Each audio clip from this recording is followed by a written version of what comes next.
这碗粉是550一罐，6斤生肉炒制。真正的世外高人都是隐居在这种地方的。荷兰信阳著名的无良乡，满山遍野种的都是茶树，不种粮食。就在这个小土屋子里面，藏着一道信阳著名的美食。老哥，今天多少肉啊？今天大概200多斤，尽量的用2年以上的猪，炒的焖罐肉香。黑猪2年以上的肥猪，不让好找。多少钱一斤啊25、6。进价。一定要用这个3层的五花。猪肋条身上的打下来的肉叫五花肉，一块焖罐肉啊，基本上有4两，稍微到大一点的有半斤肉。结庐在人间，而无车马喧，说的应该就是这种感觉。在这里你待1个小时，比你在城里面待60分钟。这个东西盐一定要进到它肉里面，腌制4个小时，这个肉得腌到位，腌出来炒出好吃，腌的自动很香。要放别的调料吗？基本上都盐。信阳的传统的焖锅，大家回家都会做，尤其是家庭妇女啊，做的还好一点。过去啊，老年人呢，家里没有冰箱，没有所有的存放，他这个肉啊，必定切好、弄好，又把它腌好。3口柴火大灶炒信阳焖罐肉，大概要炒多久啊？一定要用匀火炒，一锅这3块肉啊，估计在40分钟。这大柴火和那个半的锅子配到一头烧，好引火。这个肉切到大，炒出来都小了，现在正在出油了。正常来讲放2年是最香的，3年更香，但是放不到3年，3年小孩都给它偷吃了。这个肉啊已经在下油了，现在火不需要大了。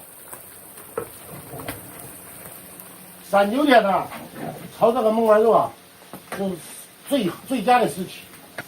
小时候啊，过年呢，农村的3年猪，3年猪的肉吃不完都在给它炒起来焖起来，第2年吃到第3年吃都可以。一定要用传统的工艺，地锅加劈柴火，炒出来是最香的，像小时候妈妈做的味道。你们这焖罐肉的做法和有的地方熬油渣有点像。这个焖罐肉啊，就是说炼焖罐肉，炼油渣的，炼油渣那个炼，这基本上都差不多了。马上进去弄了，就可以给它出锅。这个肉啊，一定要炒成这个色。信阳的焖罐肉已经出锅了，但是还有一个最重要的步骤，焖罐。要冷了以后吗？冷了以后再焖，油一定要给肉封上去。你尝尝，我找一块你尝，这一块肉是最好吃的。它就是一个盐香，干香，它就是一个盐味儿。它的做法很多，所有食材都可以给它复合做。这个肉炸得好漂亮。对，这个肉啊，它就是炒好了，水分炒干了，油一定要封具，封具焖罐肉，油一定要压住它。你这一小罐就550了，你这一大罐多少钱啊？这大罐子每天朋友来啊，不卖，就是自己吃。这个油啊，一定要压住肉，不能给它接触空气。对，这会儿叫封罐。要是白猪肉啊，230一罐。老南瓜炖的他们这个焖罐肉，我有点不好意思，挑的都是瘦的。